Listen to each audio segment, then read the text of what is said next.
पाकिस्तान बहुत भयानक युद्ध संकट में अब फंसता दिखाई दे रहा है और वो भी दिखाई दे रहे हैं ये हालात बॉर्डर पर।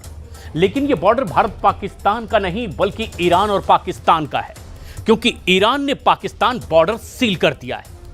ईरान ने बलूचिस्तान सिस्तान बॉर्डर पर सुरक्षा बल की तैनाती अब शुरू कर दी है और ईरान भी अब पाकिस्तानी आतंकियों पर एक्शन की तैयारी में है। वहीं पाकिस्तान के प्रधानमंत्री शहबाज शरीफ ने भारत से बातचीत की पेशकश की है, लेकिन पीएम मोदी ने पाकिस्तान को क्लियर मैसेज दे दिया है कि अब पाकिस्तान से सिर्फ पीओके और आतंकवाद पर ही बात होगी।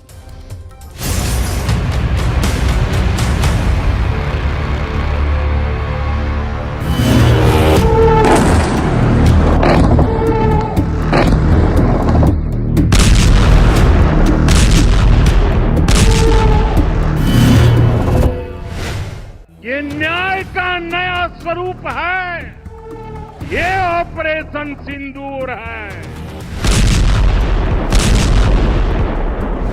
मोदी की नसों में लहू नहीं, गरम सिंदूर बह रहा है।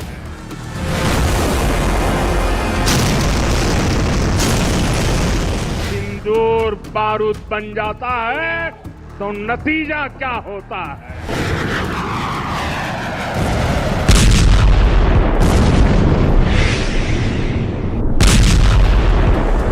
जो सिंदूर मिटाने निकले थे उन्हें मिट्टी में मिलाया है।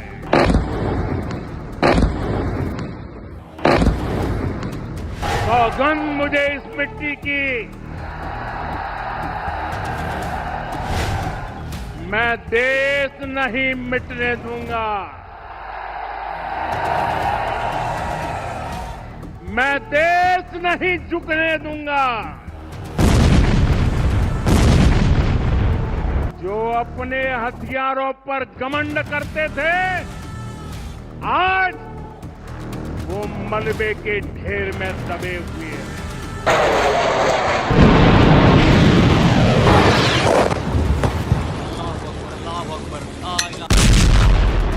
पहलगाम आखिरी गुनाह है।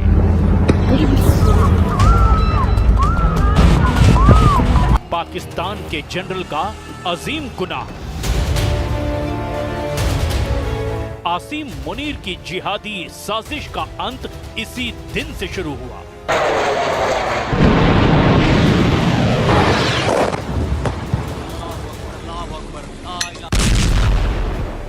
एक एक कर पाकिस्तान की आतंकी जड़ें खुद रही है।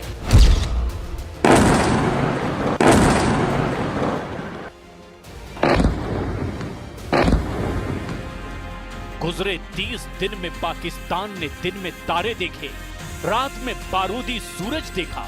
ऑपरेशन सिंदूर की शक्ल में पाकिस्तानी जनरलों को उनकी मौत भी नजर आई। पाकिस्तान की कई पीढ़ियां पहलगाम को याद रखें। कोई भी दुश्मन भारत में आतंक फैलाने की जरूरत ना जुटा पाए, अब इसका इंतजाम हो रहा है। पाकिस्तान बीते 12 दिन से बार बार अपने गुनाह को कबूल कर रहा है, हार भी मान रहा है, मगर पाकिस्तान को अब की बख्शा नहीं जाएगा।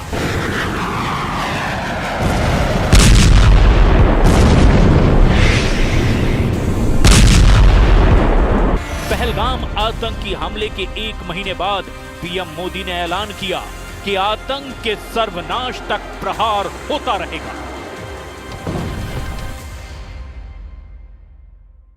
ऑपरेशन सिंदूर ने आतंकवाद से निपटने के 3 सूत्र तय कर दिए हैं। पहला, भारत पर आतंकी हमला हुआ तो करारा जवाब मिलेगा। समय हमारी सेनाएं तय करेगी, तरीका भी हमारी सेनाएं तय करेगी और शर्तें भी हमारी होगी। बीकानेर में मोदी जब दुश्मनों के खिलाफ दहाड़ रहे थे, तब पाकिस्तान का कठपुतली सुल्तान भारत से बातचीत की तरकीबें तलाश रहा था। पाकिस्तान के जिद्दी जनरल के इशारे पर पाकिस्तान के पीएम शहबाज शरीफ ने नया शगुफा छोड़ा है। शहबाज ने भारत के आगे शांति वार्ता की अपील की है। शहबाज ने बातचीत के लिए जगह भी चुन ली है। शहबाज शरीफ टोटल सरेंडर का सिग्नल दे रहे हैं। पाकिस्तानी मीडिया में दिए इंटरव्यू में शहबाज ने कई चौंकाने वाली बातें कही है। शहबाज ने कहा कि भारत और पाकिस्तान के बीच बातचीत के लिए सऊदी अरब एक तटस्थ जगह हो सकती है। शहबाज ने एक तटस्थ देश के रूप में चीन को चुनने पर कहा कि भारत इसके लिए तैयार नहीं होगा। शहबाज ने कहा कि सऊदी अरब एक ऐसा तीसरा देश है जहां पर दोनों पक्ष बातचीत के लिए सहमत हो सकते हैं, लेकिन पाकिस्तानी पीएम ने बातचीत के मुद्दे पर जो बातें कही उसमें कश्मीर, पानी, व्यापार और आतंकवाद भी शामिल है।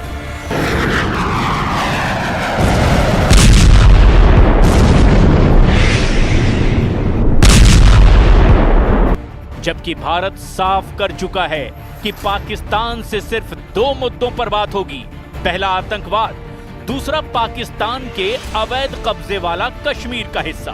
भारत ने पाकिस्तान से बातचीत की जो शर्त तय की है उसे विदेश मंत्रालय के प्रवक्ता रणधीर जायसवाल से भी सुन लीजिए। ये मैसेज उन स्वयंभू मठाधीशों के लिए भी है जिन्हें भारत पाकिस्तान के मसले में कूदने का शौक है। भारत पाकिस्तान का जो भी एंगेजमेंट होगा वो बायलैटरल तरीके, दो पक्षीय तरीके से ही होगा। साथ ही साथ मैं ये कहना चाहूँगा कि वार्ता और आतंकवाद दोनों साथ में नहीं चल सकता है। जहाँ तक आतंकवाद का सवाल है, हम ये बात करने के लिए तैयार हैं, लेकिन जो बातचीत होगी इस पे होगी कि भारत ने जो एक लिस्ट दिया था पाकिस्तान को कुछ साल पहले, उस लिस्ट में कई एक टेररिस्ट थे, उनको कब वो भारत को हवाले कर रहे हैं, इस बात पे बात होगी।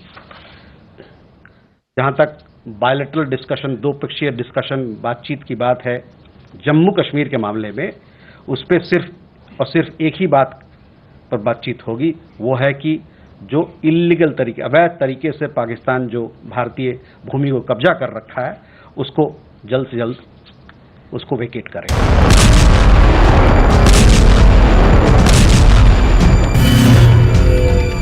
पीएम मोदी ने ऑपरेशन सिंदूर की कामयाबी के बाद पहली बार जब देश को संबोधित किया तब ही पाकिस्तान की हद तय कर दी गई। जो लकीर नरेंद्र मोदी ने खींची उसके पार आने के लिए जनरल मुनीर को आतंकी नीति से तौबा करनी होगी। उससे पहले कुछ भी संभव नहीं है। पाकिस्तान के साथ न ट्रेड होगा न टॉक। अगर बात होगी तो सिर्फ पाकिस्तान के कब्जे वाले कश्मीर की, पीओके की। और अगर पाकिस्तान ने आतंकियों को एक्सपोर्ट करना जारी रखा तो उसको पाई पाई के लिए मोहताज होना होगा।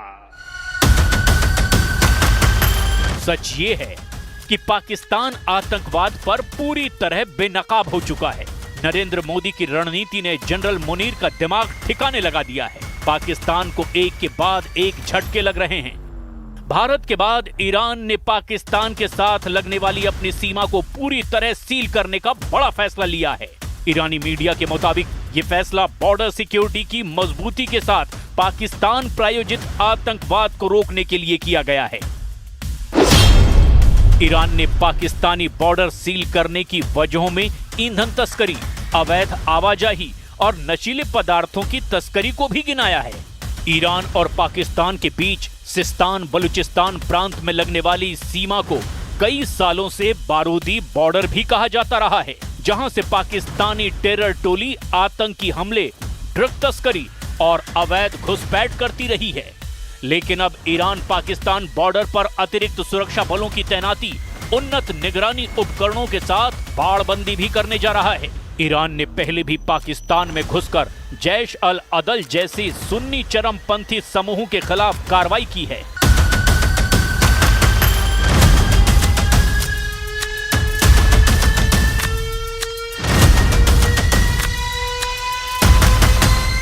बलूचिस्तान सिस्तान बॉर्डर पर पाकिस्तानी रेंजर्स और ईरान के रेवोल्यूशनरी गार्ड के बीच कई बार भिड़ंत हो चुकी है। जनवरी 2024 में ईरान ने पाकिस्तान में मिसाइल धमाके कर आतंक के ठिकाने तबाह किए थे। इसके जवाब में पाकिस्तान ने ईरान पर हवाई हमले किए थे। पाकिस्तान के ड्रोन, रॉकेट और लंबी दूरी की मिसाइलों से हमले के बाद युद्ध की नौबत आ गई थी। तब चीन, तुर्की के दखल से ईरान ने पाकिस्तान को बख्श दिया था।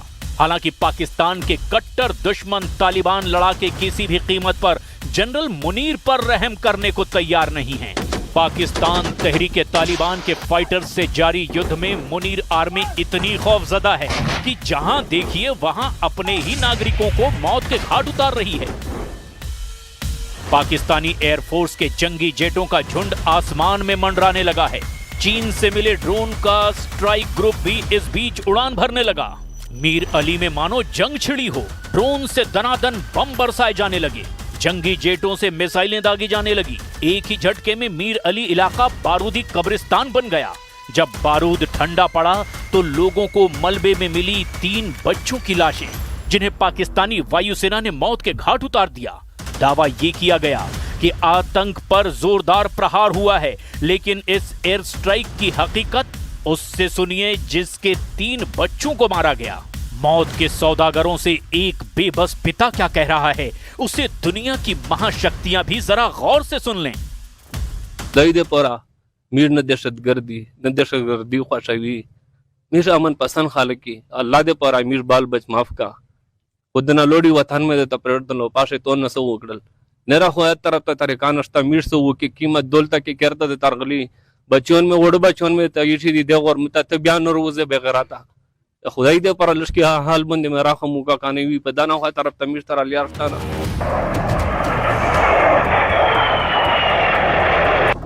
पाकिस्तान में पश्तून मारे जा रहे हैं, बलोचों पर बर्बर हमले हो रहे हैं। पाकिस्तान में आतंक की आंधी विकराल होती जा रही है। खुद का घर संभालने की बजाय पाकिस्तानी सेना दूसरे देशों पर अब तोहमत मढ़ रही है। बीते दिन बलूचिस्तान में हुए स्कूल बम विस्फोट के तार पाकिस्तान ने अफगानिस्तान से जोड़ दिए, जिससे भड़के तालिबान ने जनरल मुनीर को मुंहतोड़ जवाब दिया है। खुजदार में स्कूल बस पर हमले के मामले में बयान जारी कर तालिबान ने पाकिस्तान सरकार को कड़ी फटकार लगाई है।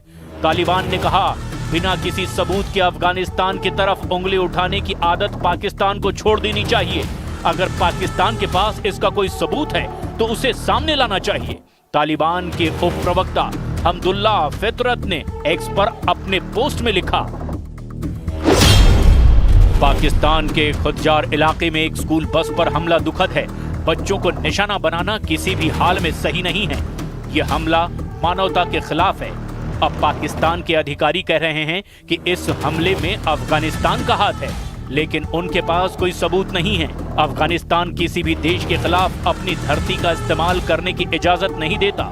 ऐसे में पाकिस्तान के आरोप पूरी तरह से बेबुनियाद हैं। तालिबान ने 2 टूक लहजे में पाकिस्तानी जनरलों को हद में रहने की धमकी दी है। तालिबान ने जनरल मुनीर को नसीहत देते हुए बम विस्फोट की निष्पक्ष जांच करवाने के लिए कहा। हालांकि पाकिस्तान के जनरल कभी भी बम विस्फोट की जांच कराने का जोखिम नहीं उठाने वाले। लगता है इजराइल अब पूरी तरह से जंग में फंस चुका है। गाजा में अभी तक इजराइल का मिशन पूरा नहीं हुआ है। यमन के हूथी लड़ाकों को इजराइल अब तक काबू नहीं कर पाया है और ईरान की तरफ से परमाणु खतरा इजराइल के वजूद के लिए एक गंभीर खतरा बन चुका है। और ऐसे में हालात ये हैं कि अमेरिका का इजराइल से धोखा अब एक ऐसी जंग का कारण बनने जा रहा है जहां या तो अब ईरान बचेगा या फिर अकेला इजराइल।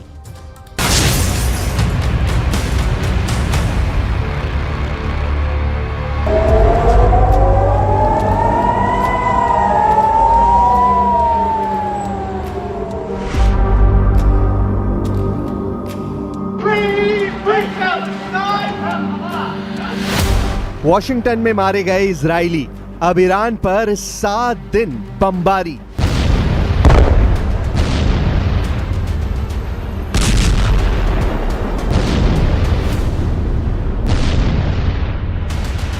अमेरिका के वॉशिंगटन में 2 इजरायलियों को जिस तरह से फिलिस्तीनी समर्थक ने गोली मारकर हत्या की है, उसने इजराइल के प्रधानमंत्री नेतन्याहू का गुस्सा 7वें आसमान पर पहुंचा दिया है। अमेरिका की खुफिया रिपोर्ट्स में दावा किया गया है कि इजराइल बहुत जल्द ईरान के परमाणु ठिकानों को टारगेट करके लगातार 7 दिन तक भयंकर बमबारी कर सकता है। खबर तो यहां तक है कि ईरान ने पहले से ही इजरायली और अमेरिकी हमलों को देखते हुए अपने सबसे खास परमाणु ठिकानों के चारों तरफ जबरदस्त एयर डिफेंस बना दिया है। दावे तो यहां तक किए जा रहे हैं कि अंदर खाने रूस ईरान की मदद कर रहा है। इधर ईरान के सुप्रीम लीडर अली खामनेई ने साफ कहा है कि अमेरिका और इजराइल परमाणु समझौते की आड़ में ईरान पर बड़ा हमला करने की फिराक में है। अली खामनेई ने तो राष्ट्रपति ट्रंप पर भड़कते हुए कहा है कि राष्ट्रपति ट्रंप ने अभी तक परमाणु डील को लेकर ईरान को कोई समझौते का प्लान या चिट्ठी नहीं भेजी है।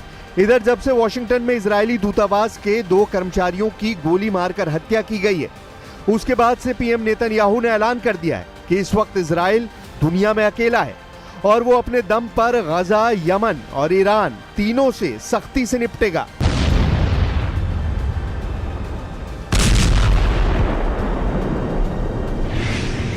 भड़क उठे नेतन्याहू, दुनिया में अकेला है इजराइल। अमेरिका में वॉशिंगटन डीसी में स्थित इजरायली दूतावास के 2 कर्मचारियों की हत्या के बाद अचानक इजराइल के तेवर बेहद सख्त हो गए। इजरायली एयरफोर्स ने लगभग 2000 किलोमीटर दूर ईरान के परमाणु ठिकानों पर हमले का प्लान बना लिया है। नेतन्याहू ने 2 टूक कहा है कि अब गजा, यमन और ईरान को लेकर इजराइल जरा भी नरमी नहीं बरतेगा। पीएम नेतन्याहू ने इजरायलियों की हत्या के बाद साफ कहा है कि दुनिया में इजराइल अब अकेला है और अपने दम पर दुश्मनों से निपटेगा।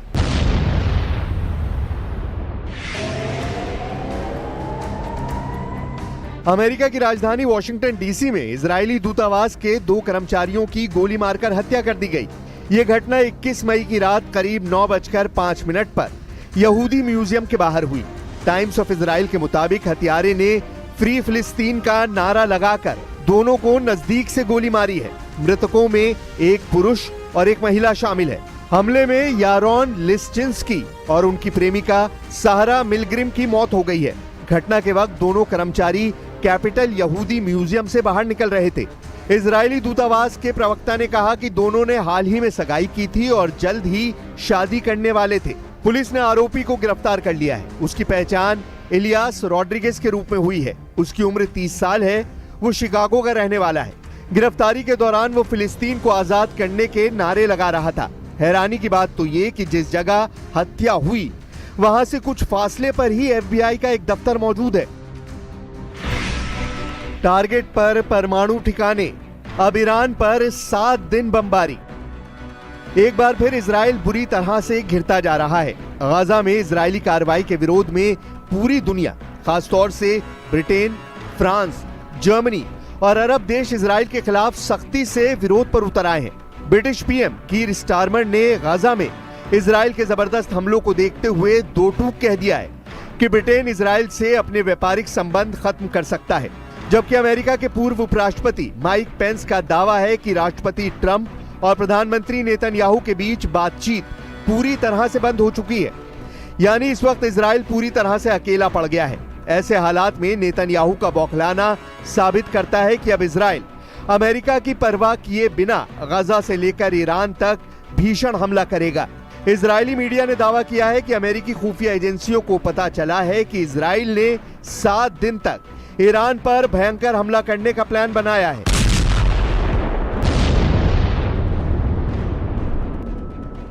इजराइल ने ईरान के ऊपर हमले की तैयारी तेज कर दी है। एक्सियोस ने इजराइल के 2 सूत्रों के हवाले से बताया है कि अगर ईरान के परमाणु कार्यक्रम को लेकर अमेरिका और तेहरान के बीच चल रही बातचीत विफल हो जाती है तो इजराइल ईरान पर तुरंत हमला कर सकता है। इजराइल की खुफिया एजेंसी को लगता है कि वार्ता जल्द ही विफल हो सकती है। एक्सियोस ने यह भी बताया कि दोनों इजरायली सूत्रों ने अमेरिकन मीडिया की रिपोर्ट की पुष्टि की है, जिसमें कहा गया है कि इजराइल ईरानी परमाणु सुविधाओं पर संभावित हमलों की तैयारी कर रहा है। सूत्रों ने यह भी कहा कि किसी भी हमले के लिए 1 सप्ताह तक चलने वाले अभियान की आवश्यकता होगी और ये एक बार का हमला नहीं होगा। प्रधानमंत्री बेंजामिन नेतन्याहू ईरान और अमेरिका की परमाणु वार्ता के विफल होने का इंतजार कर रहे हैं। जबकि दूसरी तरफ ईरान के सुप्रीम लीडर अली खामनेई ने दो टूक कह दिया है कि ईरान अपने परमाणु हितों को ताक पर रखकर अमेरिका के सामने नहीं झुकेगा।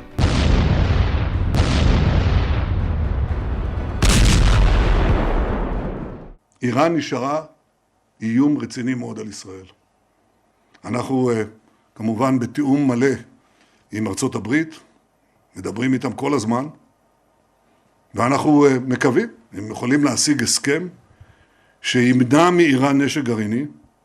זה אומר שהוא ימנע מאיראן את היכולת להשאיר.